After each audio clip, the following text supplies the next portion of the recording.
everybody!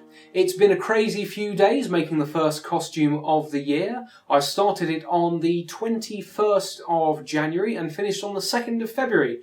So I call that a victory, just 12 days in total, so that's pretty good. I was away for part of January, so I couldn't start on it until later on. So yes, I think with the time constraints, did pretty well. I'm very happy with the costume overall, and now the making of should be up, so you'll be able to go and see that and not only the whole process of me making it, but also some fantastic photos by Mr. Ollie Cambray of Cambray Photo.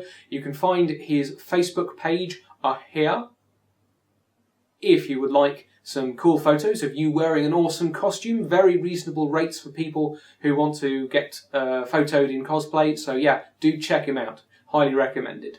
Right, well, we're going to start off with things I'm, I suppose, least happy about with the costume. I don't mean to start off on a negative note, but I want to be honest with you about what I thought I could improve on. So we're going to start right off with goofs, fudges, and room for improvement. First, the tunic. I think in many ways it might have been easier for me if I'd actually started from scratch for this, because the material wasn't particularly sturdy to begin with, and I ripped off all the original vinyl because it wasn't accurate to the costume, and it frays really badly, so you can see that in certain areas, and I don't think I did a particularly great job of finishing it, particularly at the collar. Secondly, the gauntlets and gloves. Those of you with an eagle eye will notice that they weren't sewn together, and that's because of time constraints, because they would have had to have been hand sewn. I couldn't do it on the machine, so I didn't really have time for that. The gloves themselves, well, you'll notice that there were two pairs that turned up in the video. The ones that I actually used were this satiny pair I got from eBay. I wasn't hugely pleased with those, but they did the job.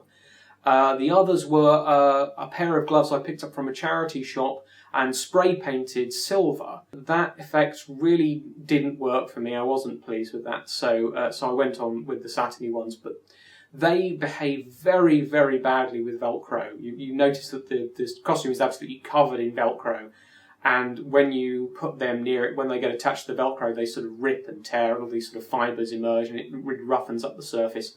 So yeah, not hugely happy with that. And on the gauntlets, you'll notice that the ribbon really isn't finished very well. I did quite a poor job there. If anyone has any good ways of sewing ribbon that they know of that sort of produce better results, I'd really appreciate it if you share them with me, because I had a similar problem on the Sexy Hawkeye costume with a couple of bits of ribbon sort of ravelling up and not finishing particularly well. Okay, then the gun, the Trident laser weapon. I was generally very pleased with the shape of that. It's just the texture that doesn't quite work, because I used papier-mâché, which is then painted and spray-painted. It's kind of bobbly and textured rather than smooth like plastic, which it really should be. And also it's very fragile. I don't think I'd be happy taking it to a con in case it broke. And finally, on the goofs, fudges and room for improvement, you'll notice that I'm wearing this badge here. You can see it on camera too. There we go. That nice little lightning badge. Yes, this was from the very first incarnation of the costume. I really thought it was kind of the nicest piece of the first costume. It's really, really simple to make, a nice little badge. And I didn't realise that I'd left it in its box upstairs until I looked at the screen caps of the film and realised that it was actually part of the costume that I already had. So I'm sorry, little badge, that you didn't get to appear in the official photos. So now I'm wearing it as a kind of penance, as a way of apology, and if I do put the costume on again, this will definitely take pride of place. So yes, never forget your accessories. That's the lesson here. Right, well, that was all the goofs, fudges, and room for improvement, and now I'd like to share with you just a couple of tips. I'll hopefully be doing this each time I make a costume and learn new things. First tip is about sewing vinyl. You'll notice that the shoulder pads were all this vinyl-y stuff. And vinyl PVC sticks when you try to put it through a sewing machine, and it ravels really badly. If you don't take precautions, you'll just end up with a really bad result. And I was having trouble with a test piece, and so I looked up some tips on the internet, and I found a fantastic and very simple, cheap way that you can sew vinyl better, and that is Scotch tape. It's the kind of tape with a matte finish. You put that on the bottom of your presser foot, of your sewing machine and some on the little plate that runs under the presser foot. And that, it doesn't completely remove the stick, but it makes it so much better, and it allowed me to get a really great result with those shoulder pads.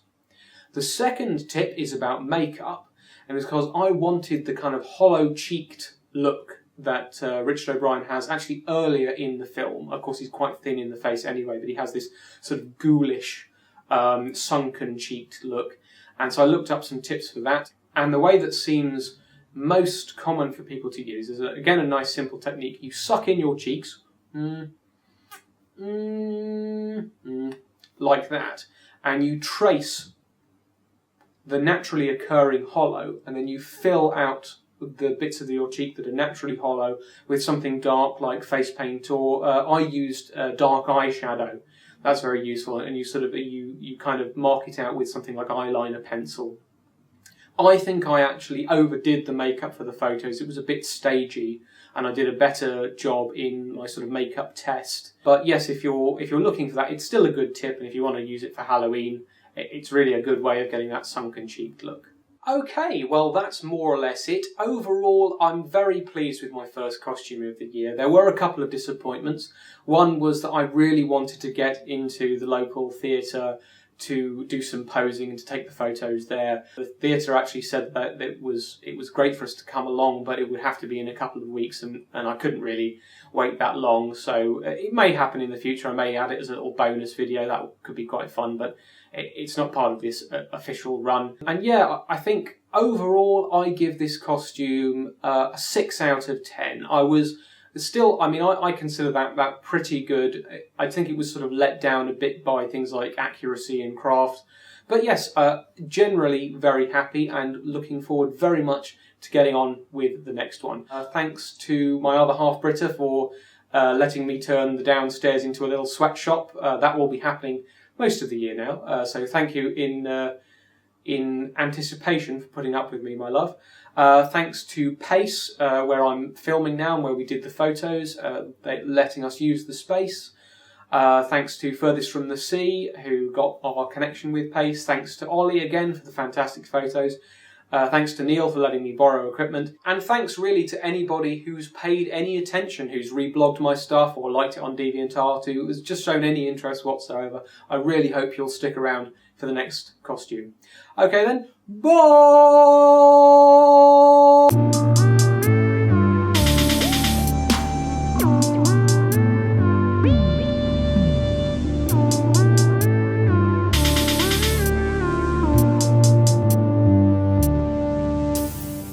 I had real trouble sourcing the gloves. What I really wanted was a pair of faux leather silver gloves, and I couldn't find them anywhere. I looked on eBay, I looked in every shop I could think of. I mean, I realised that faux leather silver gloves sort of went out of date around the time that Stegosaurus was clearing out his wardrobe.